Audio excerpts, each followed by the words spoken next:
واقعہ کربلا تاریخ کا دردناک واقعہ ہے۔ یہ اقتدار کی جنگ نہیں تھی، اقدار کی جنگ تھی۔ دو شخصیتوں کی لڑائی نہیں تھی، دو نظریات کا ٹکراؤ تھا۔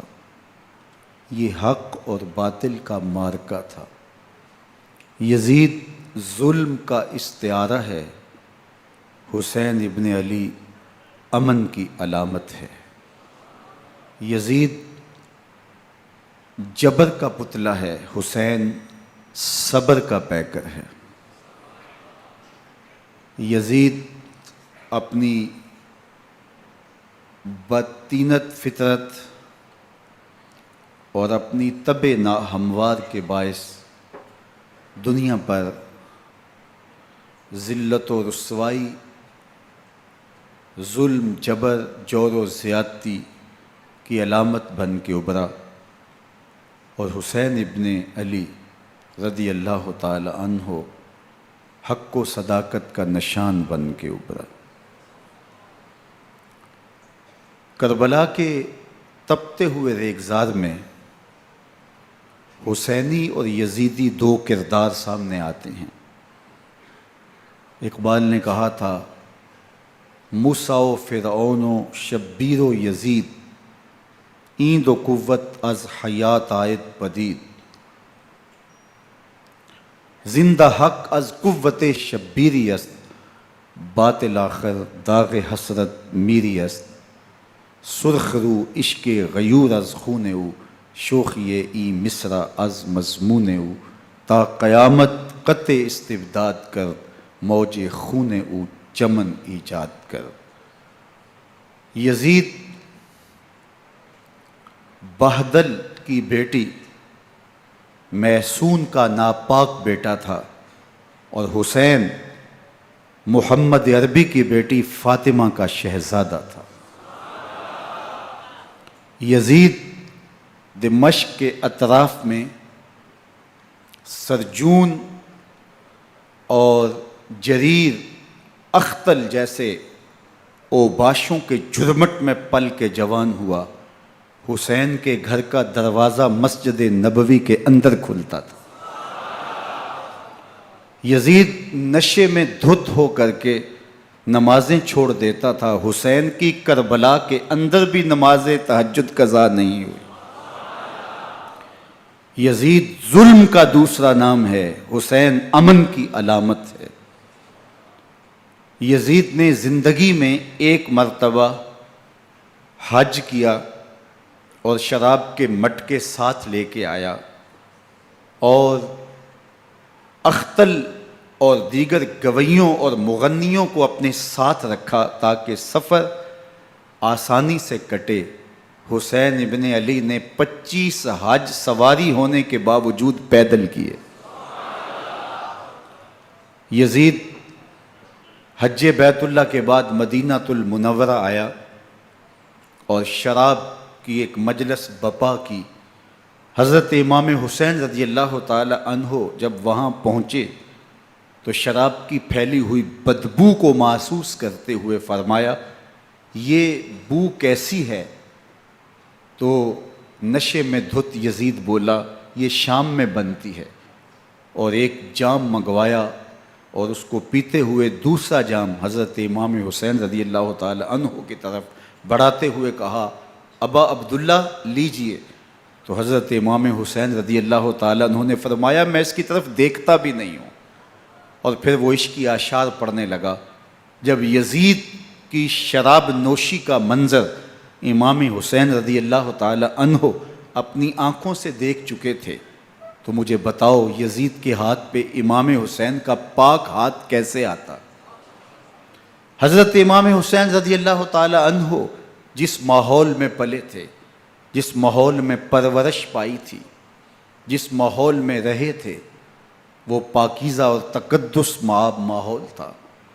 اور یزید کبھی اطراف دمشق میں، کبھی غوطہ میں، کبھی الخضرہ محل میں، اور کبھی کہاں اور کبھی کہاں داد عیش دیتا رہا اور لہو و لعب کے اندر مصروف رہا، اور اس کی زندگی ان چیزوں سے عبارت تھی۔ وہ محرمات کو حلال قرار دیتا، شراب نوشی اس کی ہڈیوں میں رچی ہوئی تھی، اور شریعت بیضا کا مذاق اڑایا کرتا۔ اور حسین ابن علی رضی اللہ تعالی عنہ کی دوستیاں جن لوگوں سے تھی وہ عبداللہ ابن عباس تھے، عبداللہ ابن عمر تھے، حضرت عبد الرحمن بن ابو بکر رضی اللہ تعالی عنہ تھے۔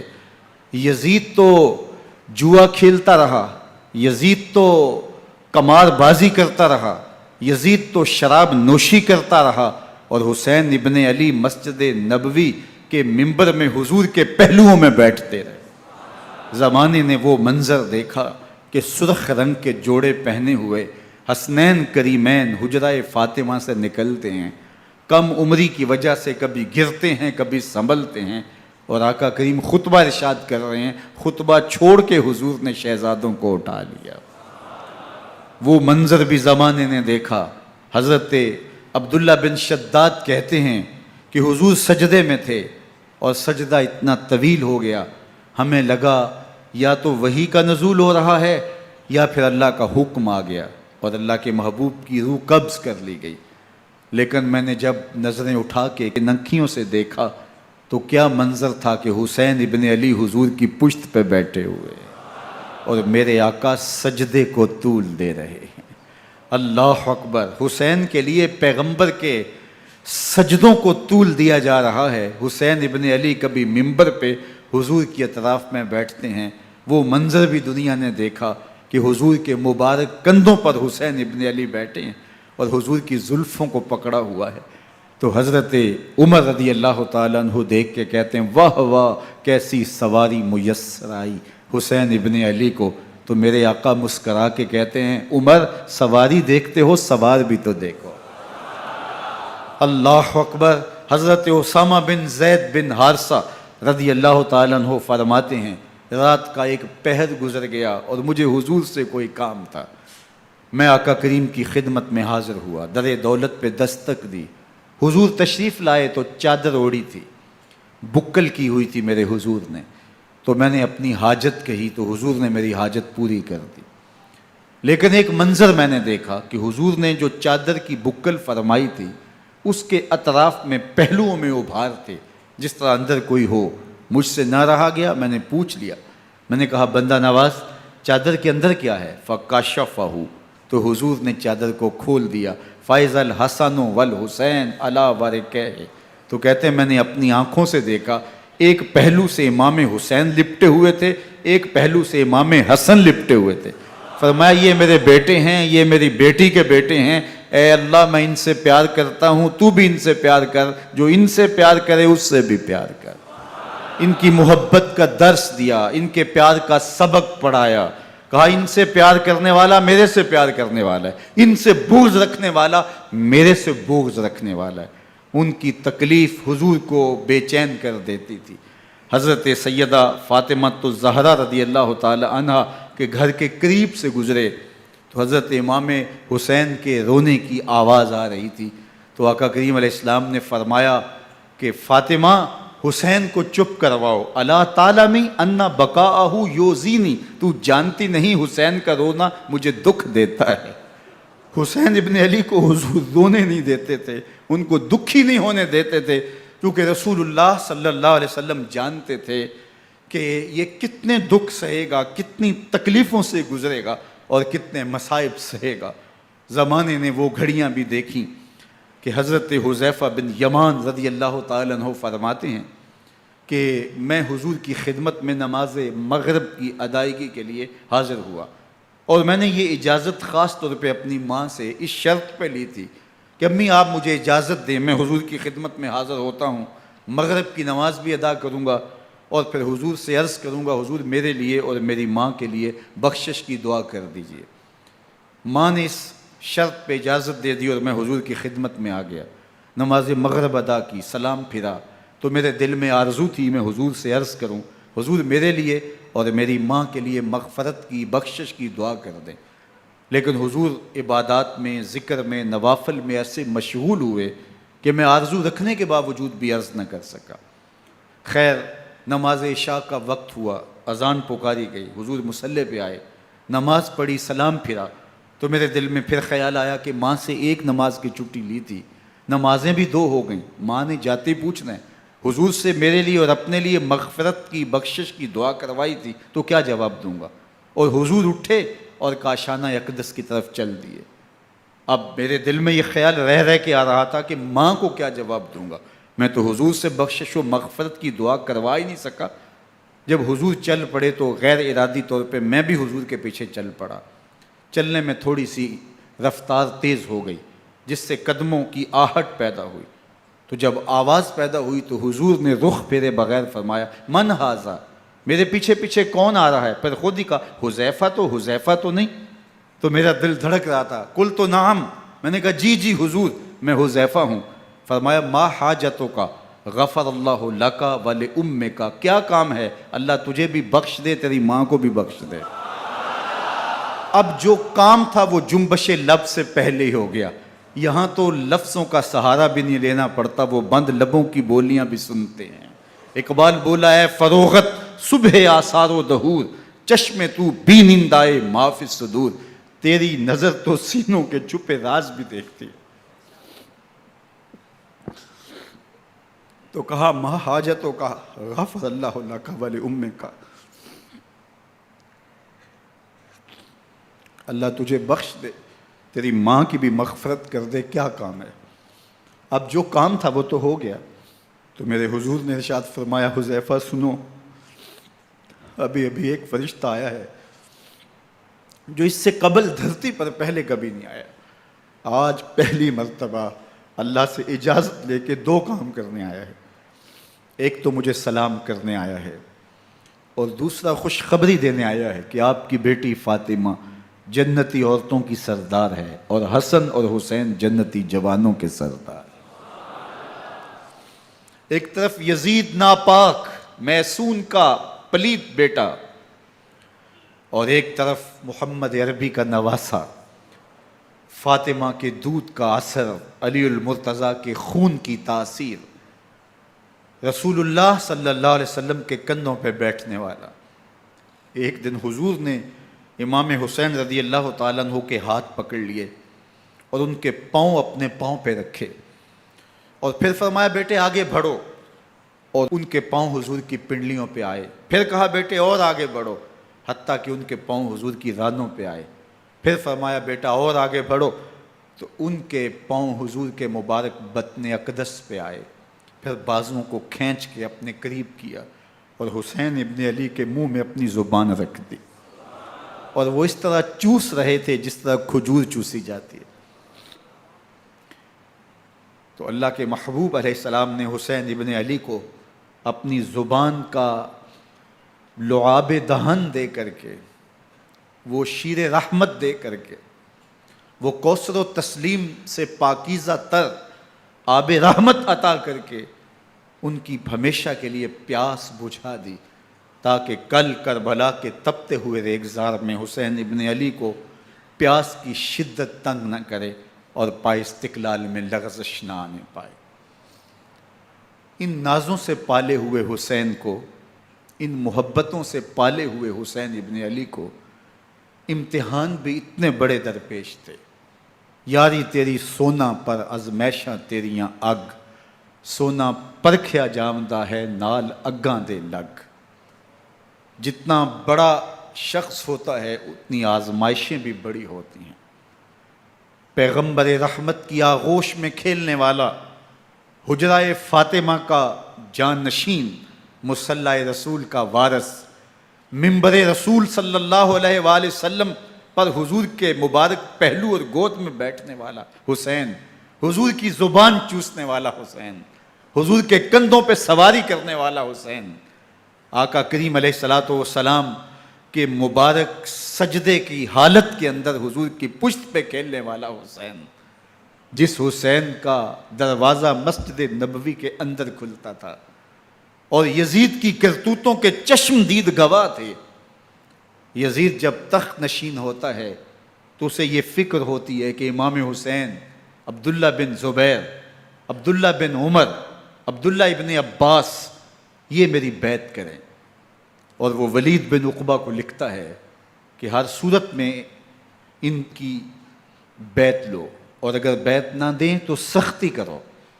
حضرت امام حسین رضی اللہ تعالی عنہ کو بلاوا آتا ہے کہ آپ کو دارالامارت میں گورنر ہاؤس میں بلایا جا رہا ہے، ولید بن عقبہ کا پیغام آپ کو پہنچتا ہے۔ آپ اس وقت فرماتے ہیں کہ اس وقت جو پیغام پہنچا ہے وہ کسی خطرے سے خالی نہیں ہے، تو کچھ سواروں کو ساتھ لیا، کہا تم دارالامارت کے باہر کھڑے رہنا، اگر میری آواز بلند ہوئی تو اندر آ جانا، ورنہ تم انتظار کرنا۔ آپ اندر گئے۔ ولید بن عقبہ نے مروان کو بھی بلایا تھا۔ مروان بن حکم یہ گورنر مدینہ ولید سے پہلے رہ چکا ہے، تو اس نے مشورہ دیا کہ سختی کی جائے۔ خیر ولید بن عقبہ نے کہا کہ یہ خط ہے، حضرت امیر معاویہ کا انتقال ہو گیا اور یزید تخت نشین ہوا ہے، لہٰذا وہ آپ سے بیعت کا مطالبہ کرتا ہے۔ تو حضرت امام حسین رضی اللہ تعالیٰ عنہ نے فرمایا کہ میرے جیسا شخص یوں چھپ کے بیعت نہیں کر سکتا، اور آپ واپس پلٹے۔ مروان بن حکم نے ولید بن عقبہ کو کہا کہ یہ موقع ہے جانے نہ دیا جائے، اگر یہ نکل گئے تو دوبارہ تم قابو نہیں پا سکو گے، اور انہیں یہیں قتل کر دیا جائے۔ حضرت امام حسین رضی اللہ تعالیٰ عنہ نے یہ بات سن لی۔ کہتے ہیں حضرت امام حسین انہی قدموں کے بل واپس پلٹے اور مروان بن حکم سے مخاطب ہو کے کہا، مروان کیا بول رہا ہے؟ وہ خاموش ہو گیا۔ فرمایا تو جانتا نہیں ہم کون ہیں؟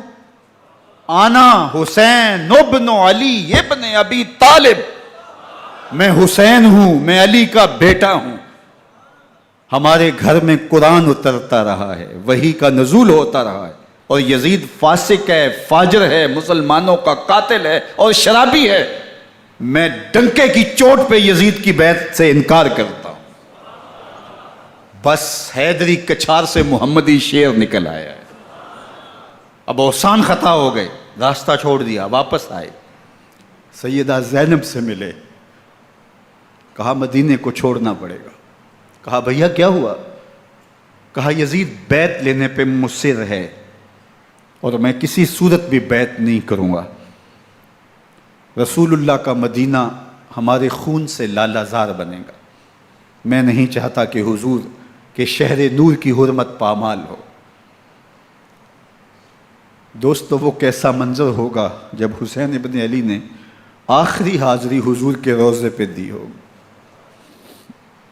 حاجی یا معتمر 10 دن کے لیے، 8 دن کے لیے، 20 دن کے لیے مدینہ المنورہ عارضی سکونت اختیار کرتا ہے، اور حضور کے روضہ انور سے، اس شہر نور سے، ان گلیوں سے، ان بام و در سے ایسا مانوس ہو جاتا ہے کہ جب واپس پلٹ رہا ہوتا ہے ان دعاؤں کے ساتھ کہ دوبارہ آنا بھی نصیب ہو، اور اسے لگتا ہے کہ میں دوبارہ بھی بلایا جاؤں گا، لیکن اس کے باوجود شہر حبیب چھوڑنا قیامت سے کم نہیں ہوتا۔ اعظم چشتی مرحوم آخری بار جب حضور کے روضہ انور پہ گئے تو بیمار تھے، ویل چیئر پہ تھے۔ باب بقی سے باہر نکلے تو خادم سے کہا کہ میری ویل چیئر پیچھے سے کھینچو تاکہ میرا رخ روضہ انور کی طرف رہے، اور وہ پیچھے سے کھینچتا چلا جا رہا ہے، اور جب باب مکہ سے پیچھے جنت البقیع کے قریب سے گنبد خضرا نگاہوں سے اوجل ہونے لگا تو اعظم چشتی مرحوم نے کہا، جان بدن سے نکلتی ہے اعظم، جان بدن سے نکلتی ہے اعظم، کوئی آسان ہے مدینے سے جدا ہونا، کوئی آسان ہے مدینے سے جدا ہونا۔ یہ اس شخص کی کہانی ہے جو 10 دن، 5 دن، مہینہ، 2 ماہ وہاں رہتا ہے، اور پھر اس شہر کو چھوڑ کے آنا اس کے لیے آسان نہیں ہوتا۔ اور مجھے بتاؤ کہ حسین جو پیدا مدینے میں ہوا، جس کے گھر کا دروازہ مسجد نبوی کے اندر کھلتا تھا، جو مسجد نبوی کے اندر پرورش پا کے جوان ہوتا ہے اور مدینے کی گلیوں میں کھیلتا رہا، اس حسین ابن علی کے لیے مدینہ چھوڑنا، اور پھر وہ اس بات کا علم اور شعور رکھتے تھے کہ یہ آخری بار حضور کے در پہ حاضری ہے، دوبارہ اس شہر نور میں نہیں آ سکوں گا، تو کیا قیامت ہوگی اور کیا منظر ہوگا۔ محمد بن حنفیہ کے علاوہ خاندان نبوت کے جتنے لوگ تھے ان سب نے شہر مدینہ کو الوداع کہا، اور رات کے موقع میں مدینہ المنورہ کو، مسجد نبوی کو چھوڑ کر کے مکہ کی جانب عازم سفر ہوئے۔ 3 شعبان المعظم کو مکہ المکرمہ پہنچتے ہیں، ادھر کوفیوں کے خطوط آنے شروع ہو جاتے ہیں۔ حضرت امام حسین رضی اللہ تعالیٰ عنہ مسلم بن عقیل رضی اللہ تعالیٰ عنہ کو صورتحال معلوم کرنے کے لیے بھیج دیتے ہیں۔ 40,000 کوفی آپ کے ہاتھ پہ بیعت کر لیتے ہیں۔ ادھر 25 پیدل حج کرنے والے حضرت امام حسین 8 ذی الحج کو احرام باندھتے ہیں، لیکن آپ کو پتہ چلتا ہے کہ حاجیوں کے روپ میں قاتل چھپا دیے گئے، تو آپ اس احرام کو حج کی بجائے عمرے میں بدلتے ہیں اور کوفے کی جانب عازم سفر ہوتے ہیں۔ کائنات والو، ذرا سینے پہ ہاتھ رکھ کے دیکھو کہ یہ کتنا مشکل مرحلہ تھا۔ اس دین کی آبرو کو بچانے کے لیے حضرت امام حسین رضی اللہ تعالیٰ عنہ نے کتنا بڑا قدم اٹھایا۔ آپ کے بہی خواہ، دوست، احباب عبداللہ بن عمر یہ سارے روکتے ہیں۔ عبداللہ بن عباس کہتے ہیں حضرت نہ جائیے، الکوفی لا یوفی، کوفی کبھی وفا نہیں کرتے، آپ کے والد کو وہاں شہید کیا گیا، لیکن آپ ایک فرض کو نبھانے جا رہے ہیں۔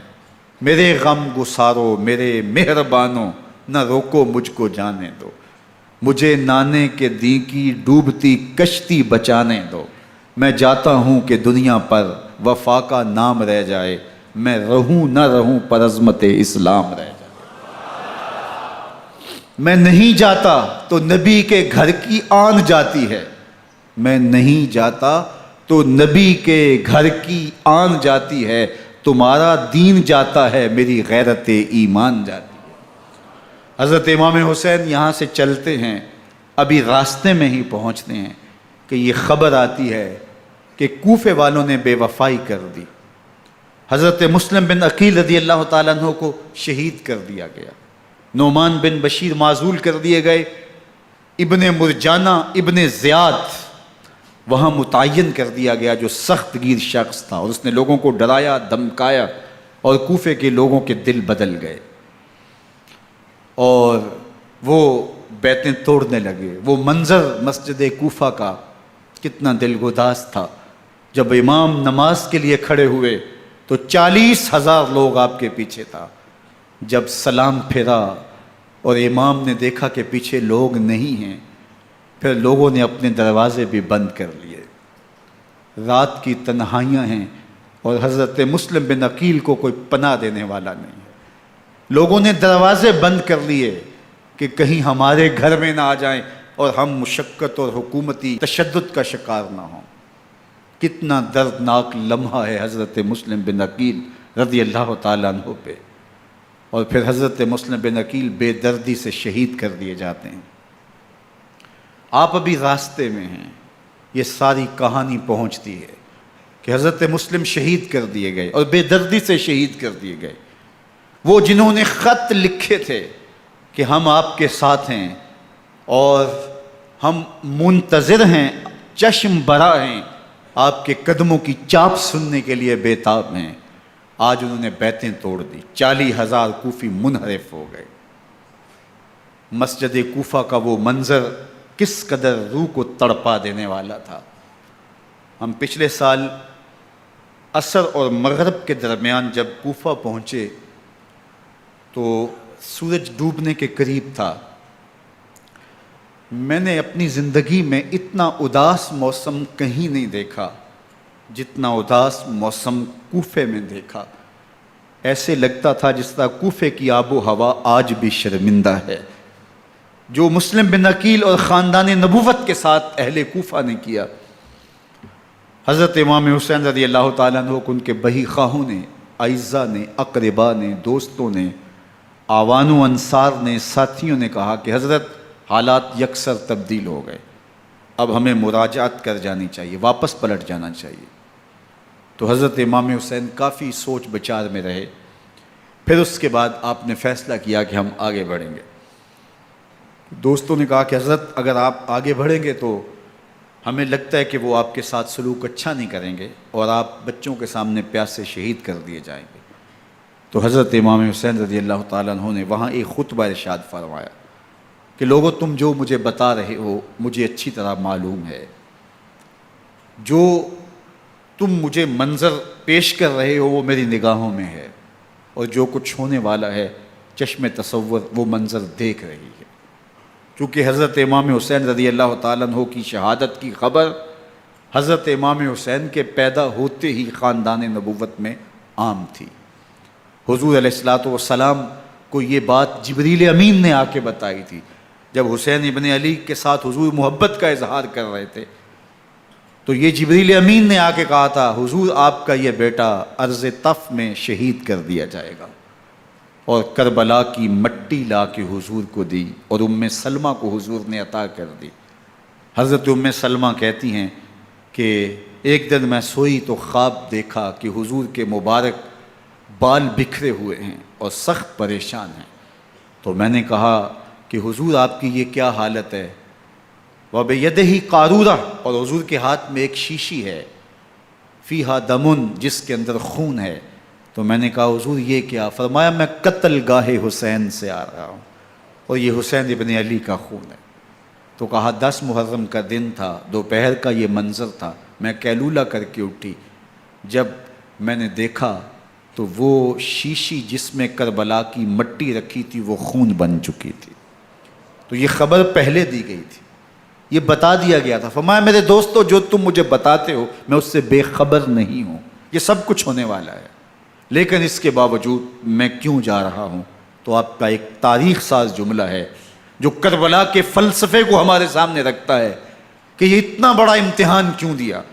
حضرت امام حسین رضی اللہ تعالیٰ عنہ نے فرمایا وَلَكُمْ فِي أُسْوَةٌ، میں اس لیے جا رہا ہوں قیامت تک ظلم، جبر اور ناانصافی کے خلاف کھڑے ہونے والوں کے لیے کوئی نمونہ تو ہو۔ میری زندگی قیامت تک ظلم، جبر اور استحصالی نظام کے خلاف کھڑے ہونے والوں کے لیے نمونہ ہے۔ تو حضرت امام حسین رضی اللہ تعالیٰ عنہ نے حق اور باطل کے درمیان ایک سرخ لکیر کھینچ دی اپنے خون سے۔ اب حق اور باطل کا امتیاز کرنا مشکل نہیں ہے، کوئی باطل پہ اڑا رہے تو الگ بات ہے، لیکن امتیاز کرنا مشکل نہیں ہے۔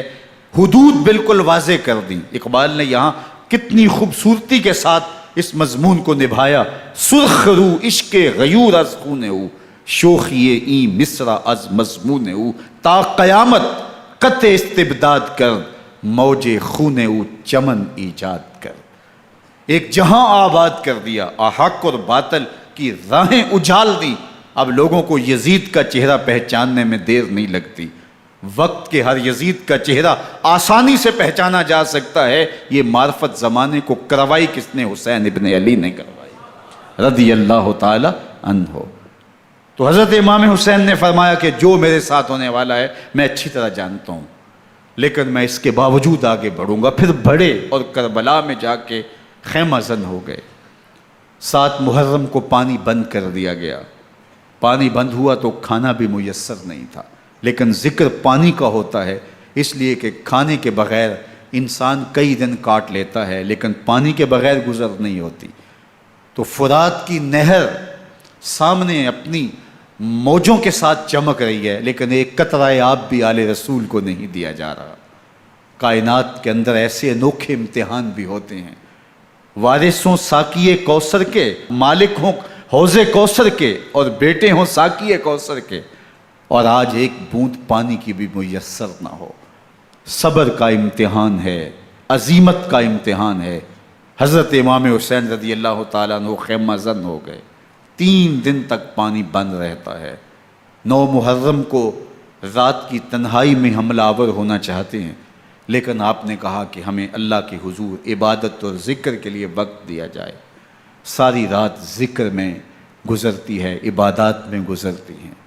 رات کے اندھیرے میں آپ چراغ بجھا دیتے ہیں۔ آوان و انصار کو کہتے ہیں کہ ان کی دشمنی میرے ساتھ ہے، انہیں میرا خون چاہیے، اگر تم رات کی تاریکی میں نکل جاؤ تو میں تم سے کوئی مواخذہ نہیں کروں گا، اور یہ بھی تمہارا پیچھا نہیں کریں گے، اس لیے کہ ان کا مطلوب تم نہیں ہو، ان کا مطلوب میں ہوں۔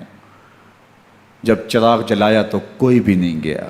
مسلم بن اوسجہ کھڑے ہو کے کہتے ہیں حضرت اگر ہمارے بدن کو 70 بار کاٹا جائے اور جلایا جائے اور ہواؤں میں اڑا دیا جائے پھر بھی آپ کا ساتھ نہیں چھوڑیں گے۔ 70 سال کے بوڑھے ہیں حبیب بن مظاہر، کہتے ہیں حضرت آپ کو چھوڑ کے جائیں کہاں، آپ کو چھوڑ کے جائیں کہاں؟ کوئی ساتھ چھوڑنے کے لیے تیار نہیں ہے۔ پیاس ہے، سخت گرمی ہے، کربلا کا ماحول ہے، 72 افراد اور خاندان کی خواتین میدان کربلا میں خیمہ زن ہیں۔ دوسری طرف لشکر اعداء اشقیا 22,000 کی تعداد میں مقابلے میں، ایک روایت 30,000 کی ہے۔ ان صرف 72 پیاسے لوگوں کے لیے اتنے لوگوں کو جمع کرنے کا مقصد خوف زدہ کرنا تھا۔ شرط ہے کہ یزید کی بیعت کر لیں، محاصرے توڑ دیں گے، پانی دستیاب ہوگا، اعزاز و اکرام سے نوازا جائے گا، خزانوں کے منہ کھول دیے جائیں گے۔ لیکن حسین ابن علی کہتے تھے سب کچھ لٹ جائے گا، باطل کے ہاتھ پہ ہاتھ نہیں رکھوں گا۔ اللہ اکبر۔ اب صبح طلوع ہوتی ہے، عاشور کا دن چڑھتا ہے، سورج اپنی پوری تمازت کے ساتھ گرمی برسا رہا ہے۔ آج خاندان نبوت کا امتحان زمانے نے دیکھنا ہے۔ رسول اللہ کا لعاب چوسنے والا اس کے صبر کا آج امتحان ہے۔ حضور کے کندھوں پہ کھیلنے والے حسین کا آج امتحان ہے۔ اللہ اکبر۔ حسین ابن علی تمام حجت کرتے ہیں میں نے تمہارا کچھ نہیں بگاڑا، میں نے کسی کا خون نہیں کیا، میں نے کوئی زیادتی نہیں کی، تم کیوں میرے قتل کے در پہ ہو؟ تم جانتے نہیں میں کون ہوں؟ میں تمہارے نبی کا نواسا ہوں، رسول اللہ صلی اللہ علیہ وآلہ وسلم کے کندھوں پہ کھیلتا رہا ہوں، حضور کا لعاب چوستا رہا ہوں، اور میں بوسہ گاہ رسول صلی اللہ علیہ وآلہ وسلم ہوں۔ لیکن ان اشقیاء کے دل پر کوئی چیز اثر انداز نہیں ہوتی۔ ایک ہور ہے، اللہ اس کے دل میں نرمی ڈالتا ہے۔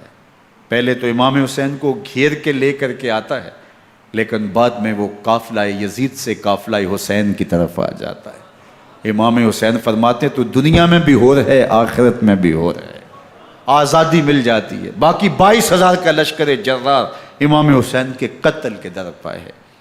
پھر تاریخ نے خاندان نبوت کا وہ انوکھا امتحان دیکھا۔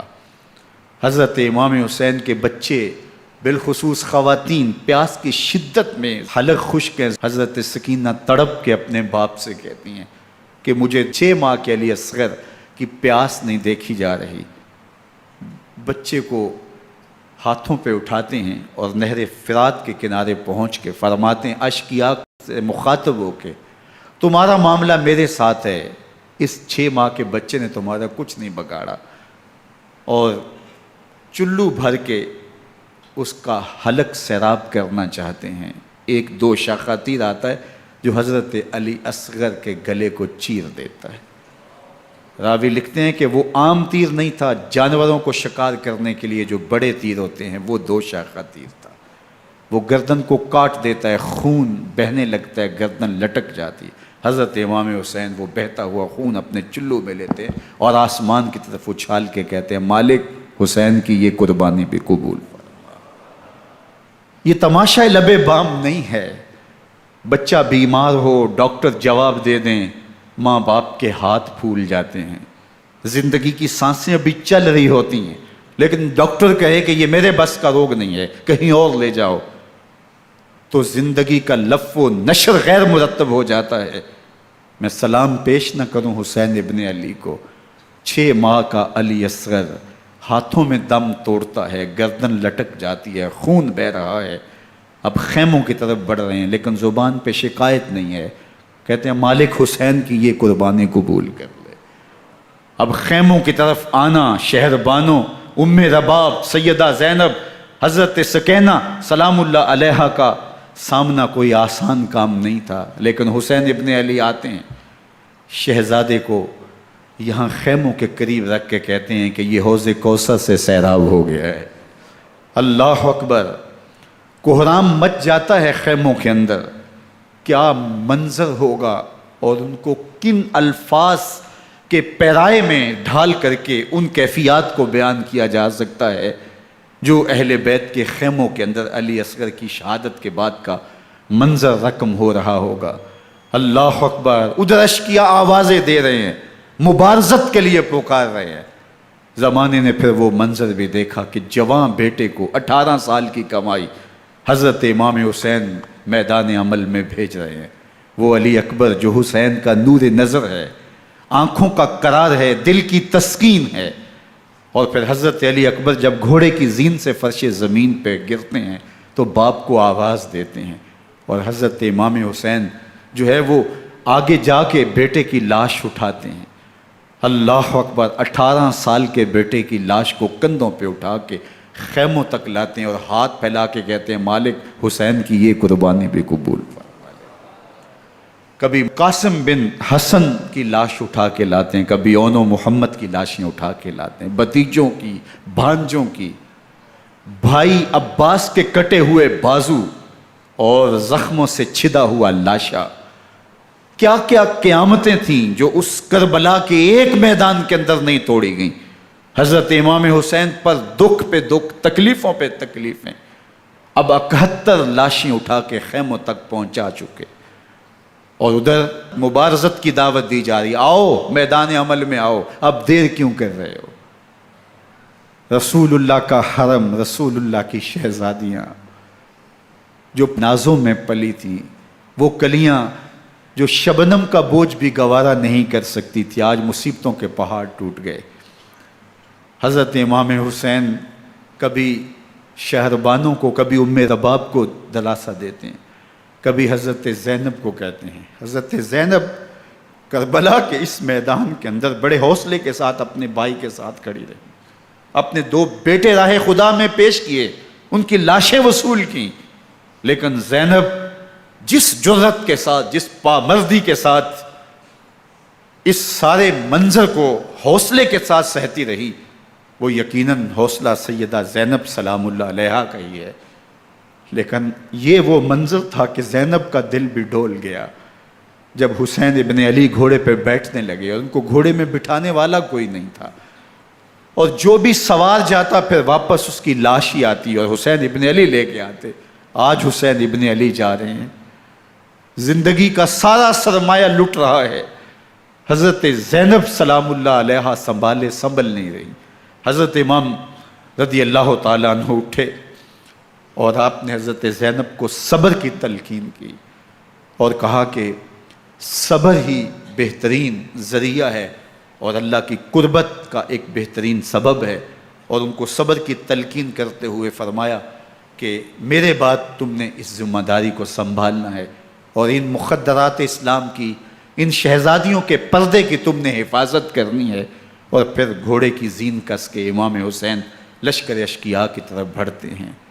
اب خیموں سے سسکیوں کی آواز آ رہی ہے، ان کا سردار، ان کا تاجدار آج سب کو چھوڑ کے کربلا کے میدان کی طرف بڑھ رہا ہے۔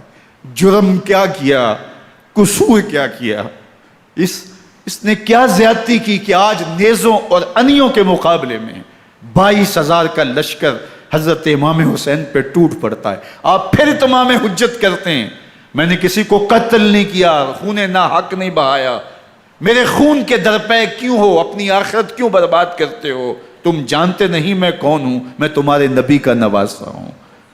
لیکن ابن زیاد کہتا ہے مقابلے میں آؤ۔ پھر حضرت امام حسین رضی اللہ تعالیٰ عنہ مقابلے میں آتے ہیں، اور جب گھوڑے کو ایڑ لگا کے دشمن اشقیاء پہ ٹوٹتے ہیں تو پھر ایسا منظر ہوتا ہے کہ وہ بھیڑ بکریوں کی طرح آگے بھاگتے ہیں۔ 71 زخم کلیجے پہ لیے شجاعت کا یہ پیکر جب میدان میں آتا ہے، آواز آتی ہے یہ کون ذی وقار ہے، بلا کا شاہ سوار ہے، لباس ہے پھٹا ہوا غبار سے اٹا ہوا، تمام جسم نازنی چھدا ہوا کٹا ہوا، یہ نبی کا نور عین ہے، یہ بالیقین حسین ہے، یہ حسین ابن علی ہے رضی اللہ تعالیٰ عنہ۔ پھر چاند بادلوں میں گھر جاتا ہے، شامی غنڈے تیر برساتے ہیں، تلواروں سے آپ کے بدن پر ضربیں لگاتے ہیں اور نیزوں سے آپ کے بدن کو پرو دیتے ہیں۔ جب آپ کا پیراہن بعد میں اتارا گیا تو آپ کے پیراہن میں 122 سوراخ تیروں کے تھے، 33 زخم تلواروں کے اور 34 گھاؤ نیزوں کے تھے۔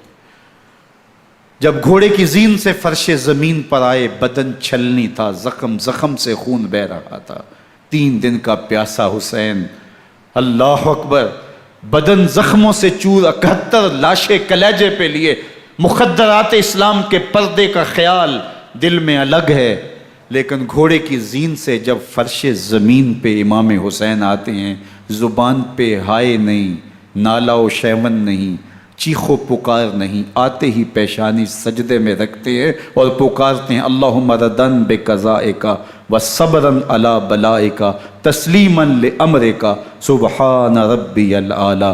مالک گھر لٹا کے، بچے لٹا کے، خاندان سب کچھ قربان کر کے، اپنے بدن کو زخموں سے چھلنی کروا کے، تیروں اور نیزوں کی انیوں سے اپنے آپ کو زخمی کروا کے، تیرے حضور سر جھکا کے یہ اقرار کرتا ہوں کہ حسین تیری تقدیر پہ راضی ہے، مالک تو بھی بتا، تو بھی حسین پہ راضی ہوا ہے کہ نہیں ہوا؟ آواز آ رہی ہے، اس پیاسے پر علی شیر خدا کو ناز ہے، اس نواسے پر محمد مصطفیٰ کو ناز ہے، اوروں نے بھی سجدے کیے پر اس کا عجب انداز ہے، اس نے وہ سجدہ کیا جس پر خدا کو ناز۔ حسین ابن علی رضی اللہ تعالیٰ عنہ کا سر انور دستے قاتل نے تب کاٹا جب وہ سجدے میں جھکا ہوا تھا۔ یزید نے کہا میں بیعت لوں گا، امام حسین نے کہا کبھی بھی نہیں دوں گا، یہ سر کٹ سکتا ہے جھک نہیں سکتا۔ سر کاٹ کے نیزے کی نوک پہ چڑھا دیا گیا اور یہ اس بات کا اعلان تھا کہ ہم جیت گئے اور حسینی ہار گئے، اور لشکر یزید میں غوغا مچ گیا، نقارے بجنے لگے کہ ہم جیت گئے، دیکھو امام حسین شہید کر دیے گئے، اور سر کاٹ کے نیزے کی نوک پہ چڑھایا گیا۔ لیکن لشکر یزید سے ہی آواز آئی یہ کیسا سر ہے جو کٹ کے بھی سر بلندی ہے، کٹ گیا ہے پھر بھی اونچا ہے، اللہ اکبر، یہ سر سجدے میں کٹا ہے، رب کے حضور عبادت کی حالت میں کٹا ہے، حسین آج بھی سجدے میں ہے، اللہ اکبر، حسین آج بھی سجدے میں ہے، بلکہ کٹے ہوئے سر کا رخ زمین کی جانب تھا اور کٹی گردن آسمان کی طرف، یوں نیزے پہ پرویا گیا، اللہ اکبر۔ ایک شاعر نے نقشہ کھینچا، بآنکھ سر نیزے پہ اور سوئے زمین ہے روح، یعنی سجدہ ثانی کی ہے آرزو۔ رکعت کے 2 سجدے ہوتے ہیں، ابھی ایک سجدہ ہوا تھا کہ دست قاتل نے سر کاٹ دیا، کہا حسین کی پیشانی میں دوسرے سجدے کی تمنا مچل رہی ہے۔ یہ تھا حسین ابن علی کا سجدہ، ساری زندگی رب کے حضور سجدہ قضا نہیں ہونے دیا۔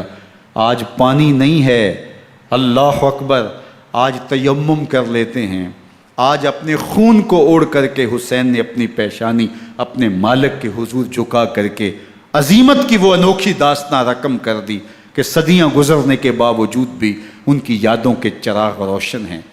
جب حضرت امام حسین اور دوسرے اعیان و انصار کو شہید کر دیا گیا تو ان کے سر نیزوں کی نوک پہ چڑھا دیے گئے، حضرت امام حسین کا کٹا ہوا سر اور باقی 71 افراد کے کٹے ہوئے سر نیزوں کی نوک پہ، اور 10 سواروں کو ابن سعد نے کہا کہ ان کو رون دو، اور گھوڑوں کی ٹاپوں تلے حضرت امام حسین رضی اللہ تعالیٰ عنہ اور ان کے آوان و انصار کو جو ہے وہ روندا گیا، حتیٰ کہ ان کی استخوان مبارک، ان کی ہڈیاں بھی چور چور ہو گئیں۔ روننے سے قبل ان کا لباس اتار لیا، ان کے کپڑے اتار لیے گئے، اللہ اکبر، کیسی دردناک گھڑیاں تھیں۔ یزید کا صرف یہی بد کرداری کا مرحلہ نہیں تھا، اس کربلا کے صحرا کے اندر یزید نے جس طرح امام حسین رضی اللہ تعالیٰ عنہ کو شہید کیا اور حضرت امام حسین کے خاندان کو شہید کیا، جب مدینہ المنورہ پر یزید نے مسلم بن عقبہ کو مقرر کیا، جس کو بزرگوں نے مصرب بن عقبہ کہا ہے، تو اس کو کہا 3 دن تک مدینے کا حرم تمہارے لیے حلال ہوگا، جو چاہو تم کرنا، اور شامی فوجوں کو اجازت ہوگی۔ تو وہاں بھی انہوں نے 10,000 تابعین اور 700 صحابہ کو شہید کیا۔ حضرت ابو سعید خدری رضی اللہ تعالیٰ عنہ گھر سے باہر نکلے، کافی بوڑھے ہو چکے تھے، تو انہوں نے حضرت ابو سعید خدری کو پکڑ لیا، کہا تم کون ہو؟ کہا مجھے ابو سعید خدری کہتے ہیں۔ تو کہا ہاں تمہارا نام سنا ہے، اور داڑھی سے پکڑ کے کھینچا اور کہا کہ ہے تمہارے پاس جو ہمیں دو؟ تو کہا کہ میرے پاس تو کچھ بھی نہیں، میں تو فقیر آدمی ہوں۔ تو ان کے گھر ان کو لے گئے، تو 2 کبوتر رکھے تھے حضرت ابو سعید خدری نے، تو وہ کبوتر لوٹ کے لے گئے۔ اللہ اکبر۔ حضرت ابن سنان رضی اللہ تعالیٰ عنہ کو، جو حضور کے علم بردار تھے فتح مکہ کے دن، ان کو ستو پہلے پلائے اور پھر ان کی گردن کاٹی گئی، اور کہا یہ ہے وہ ستو جو تم زندگی میں آخری بار پیو گے۔ ایک گھر میں داخل ہوئی شامی فوج، تو ایک خاتون کے ابھی بچہ پیدا ہوا تھا، اور قابلہ نے، دائیا نے، وہ بچہ ماں کی چھاتی پہ لٹایا، اور وہ ماں کا پہلا دودھ پی رہا تھا۔ تو یہ جا کے کہنے لگے نکالو تمہارے پاس جو کچھ ہے۔ تو اس خاتون نے کہا تم جانتے ہو یہ بچہ کون ہے؟ تو انہوں نے کہا ہم نہیں جانتے۔ کہا یہ حضرت ابن ابی کبشہ انماری رضی اللہ تعالیٰ عنہ کا بچہ ہے، اور یہ وہ صحابی ہیں کہ جو بیت الشجرہ کے موقع پہ حضور کے ہاتھ پہ بیعت کرتے ہیں۔ انہوں نے اس چیز کا لحاظ نہ کیا کہ جو کچھ ہے وہ ہمیں دو، ورنہ تیرے بچے کو نہیں چھوڑیں گے۔ تو ماں بچے سے مخاطب ہو کے کہتی ہے، ابھی بچہ پیدا ہوا ہے اور ماں سے پہلا دودھ پی رہا ہے، کہ بیٹے اگر میرے پاس کچھ ہوتا، وہ قیمتی سے قیمتی چیز بھی ہوتی، تیری جان کے لیے قربان کرتی، لیکن اس وقت میرے پاس کچھ ہے نہیں۔ تو ایک شکی آگے بڑھا اور بچے کو ایک ٹانگ سے پکڑ کے کھینچ کے دیوار کے ساتھ پٹک کے مارا، جس سے دماغ کا بھیجا نکل گیا۔ کیا کیا زیادتیاں نہیں کی۔ 700 صحابہ حرہ کے واقعہ میں شہید کیے یزید نے، اور 10,000 تابعین شہید کیے۔ مسجد نبوی میں ممبر رسول کے ساتھ گھوڑے باندھے، اور وہ ممبر رسول اور مصلی رسول کے قریب لید کرتے رہے۔ حضرت سعید عبد المسیب فرماتے ہیں میں نابینا تھا اور حضور کے روضہ انور کے پاس بیٹھا تھا، اور یزید کے سپاہی آتے، جو بھی مسجد میں نظر آتا پکڑ کے لے جاتے، مجھے نابینا سمجھ کے چھوڑ دیتے، لیکن میں پریشان تھا کہ ظہر کا وقت ہوگا، عصر کا وقت ہوگا، مغرب عشاء کا وقت ہوگا، نہ اذان، نہ اقامت، نہ جماعت، تو کیسے مجھے پتہ چلے گا کہ نماز کا وقت ہو گیا، اور کیسی میری نمازوں کا کیا بنے گا؟ میں اس فکر میں بیٹھا تھا۔ لم ازل اسمع الاذان والاقامت من قبر رسول اللہ صلی اللہ علیہ وآلہ وسلم۔ فرماتے ہیں جب بھی پھر نماز کا وقت آیا، گنبد خضرا سے اذان کی بھی آواز آئی، اقامت کی بھی آواز آئی۔ 3 دن تک مسجد نبوی کے اندر گھوڑے بندے رہے، اور مدینہ کی حرمت پامال کی۔ مدینہ کے گھروں کے اندر یہ بدکماش داخل ہوئے، اور جو بدکاریاں انہوں نے کی کلیجہ منہ کو آتا ہے۔ 1002 شیزائیں ان بدکاروں کی بدکاریوں کی وجہ سے کنواری حالت کے اندر حاملہ ہوئی۔ 3 دن تک مدینے کا حرم انہوں نے پامال کیا، اور پھر مکہ المکرمہ میں کعبۃ اللہ پر گولے برسائے، اور کعبہ کا غلاف جل گیا۔ وہ تو یزید مر گیا، اور حضرت عبداللہ ابن زبیر رضی اللہ تعالیٰ عنہ نے اپنی خلافت کا اعلان کیا۔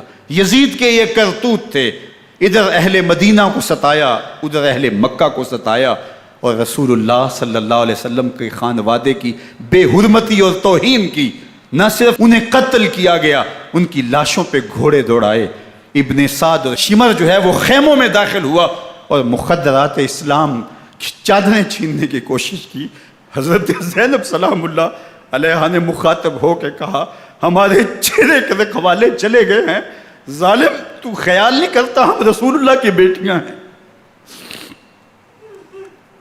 حضرت شہربانو، حضرت زین العابدین اور حضرت زینب سلام اللہ علیہم، ان تینوں کو ایک اونٹ پہ باندھا گیا، اور باقی اونٹوں پہ باقی سادات کو، حضور کی شہزادیوں کو باندھا گیا، رسیوں میں جکڑا گیا، اور اونٹوں پہ باندھ کر کے کوفے کی جانب آگے آگے شہیدوں کے سر چل رہے ہیں، اور پیچھے یہ قافلہ چل رہا ہے۔ اور جب یہ قافلہ وہاں سے گزرا جہاں لاشیں پڑی تھیں، امام زین العابدین 14 سال کے تھے اور بیمار تھے، اور ان کا حوصلہ نہ ہوا، وہاں غشی ان کے اوپر آنے لگی، اور وہ منظر ابن کثیر نے، باقی لوگوں سب نے لکھا ہے کہ پھر جب ان کی یہ حالت ہوئی تو پھر سیدہ زینب سلام اللہ علیہ، جنہوں نے ابھی تک بڑے حوصلے کے ساتھ ساری مشکلات کا مقابلہ کیا تھا، اب ان کے بندھن ٹوٹ گئے اور آنکھوں سے آنسو بہنے لگے، اور سیدہ زینب نے امام حسین رضی اللہ تعالیٰ عنہ کی لاش پہ کھڑے ہو کے، اور وہ روندی ہوئی لاش، ٹوٹی ہوئی ہڈیاں، اور وہ برینا بدن، کٹا ہوا سر نیزے کی نوک پہ، اور لاش یہ پڑی ہے، تو حضرت سیدہ زینب نے مدینے کی طرف منہ کر کے جو ہے وہ حضور سے فریاد کی، یا محمد آہو، یا محمد آہو، ھذا حسین بالآراء مزمل بالدماء، یا محمد آہو بناتوں کا سبایا۔ یا رسول اللہ، اے پیارے آقا، یا جد آہو، اے ہمارے نانا محترم، یہ دیکھیے آپ کا حسین پڑا ہوا ہے، بدن سے کپڑے اتار لیے گئے، خاک ہوائیں اڑا رہی ہیں، اور اس کے اوپر چادر جو ہے وہ مٹی کی پڑ گئی ہے۔ حضور آپ کی اولاد کاٹ دی گئی، اور پھر کہا بناتوں کا سبایا، حضور دیکھیے آپ کی بیٹیوں کے ہاتھ باندھ دیے گئے ہیں، اونٹوں پہ کس دیا گیا ہے، سر شہیدہ آگے آگے چل رہے ہیں، اور حضرت سیدنا امام حسین کا آگے آگے سر ہے۔ راستے کے اندر ایک جگہ آئی، رات گزری اور ان کو اتارا گیا۔ رات کا موقع تھا، ایک خاتون آئی اور اس نے کوئی کھانا پیش کیا ان کو، اور کہا کہ میں کسی زمانے میں حضرت سیدہ فاطمہ تو زہرا کی نوکری کیا کرتی تھی، ان کی لونڈی تھی، ان کی کنیز تھی، اور آج مجھے پتہ چلا کہ آپ لوگ گزر رہے ہیں، تو میں نے کہا کہ میں اپنی مخدومہ کے خاندان کی خدمت کروں۔ اور پھر اس نے کہا کہ اس وقت سیدہ کی گود میں ایک 6-7 ماہ کی بچی تھی جس کو زینب کہا کرتے تھے، تو سیدہ زینب نے کہا کہ اماں اگر پہچانتی ہو تو وہ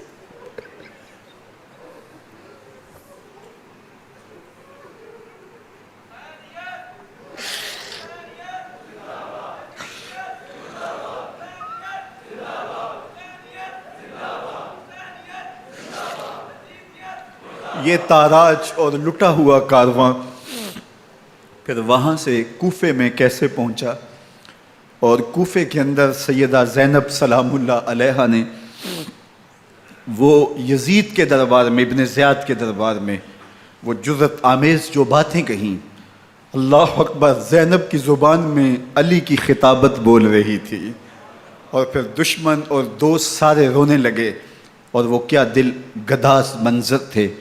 اور پھر یہ سروں کا قافلہ اور سادات کرام کا مشکیں کسی ہوئی ہیں اور اونٹوں پہ باندھے ہوئے، ان کو وہاں سے پھر قادسیہ اور قادسیہ سے پھر دمشق یزید کے دربار میں پہنچایا گیا، اور وہاں سے یہ لٹے ہوئے خانمہ برباد تاراج لوگ مدینہ المنورہ میں کیسے پہنچے، اور اہل مدینہ نے کیسے استقبال کیا، اور وہ منظر کتنا دلگداز تھا جب اہل مدینہ زینب سے پوچھتے تھے زینب حسین کہاں ہے؟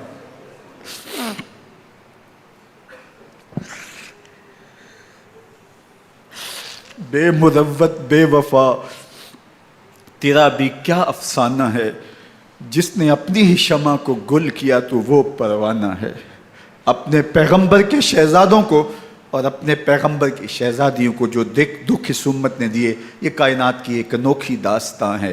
اللہ ہمیں اسوہ شبیری پہ عمل کی توفیق عطا کرے اور ان کے نقوش پاک کی برکتیں دے، اہل بیت کی محبت ہماری روحوں میں جذب کر دے، اور جس عظیمت کے ساتھ، جس حوصلے کے ساتھ انہوں نے دکھوں کو جھیلا، جو دہکتی آگ کے شعلوں پہ سویا وہ حسین، جو جواں بیٹے کی میت پر نہ رویا وہ حسین، جس نے سب کچھ کھو کے کچھ نہ کھویا وہ حسین، مرتبہ اسلام کا جس نے دوبالا کر دیا، خون نے جس کے دو عالم میں اجالا کر دیا، جو کہ سوزے غم کو سانچے میں خوشی کے ڈھال کے، مسکرایا موت کی آنکھوں میں آنکھیں ڈال کے۔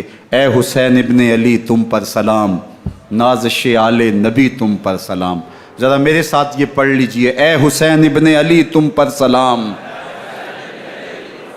نازش آل نبی تم پر سلام، تم پہ لاکھوں رحمتیں لاکھوں سلام، اے شہیدان محبت کے امام، لالا گوں لالا بدن لالا کفن، اے چمن اندر چمن اندر چمن، زندگی ہی زندگی تیری حیات اے حیات اندر حیات اندر حیات، افتخار ملت بیضا ہے تو، رب کعبہ کی قسم یکتا ہے تو، فخر کا دل میں دریچہ باز کرنا چاہیے، جن کا تو آقا ہے ان کو ناز کرنا چاہیے۔ وآخر دعوانا ان الحمد للہ۔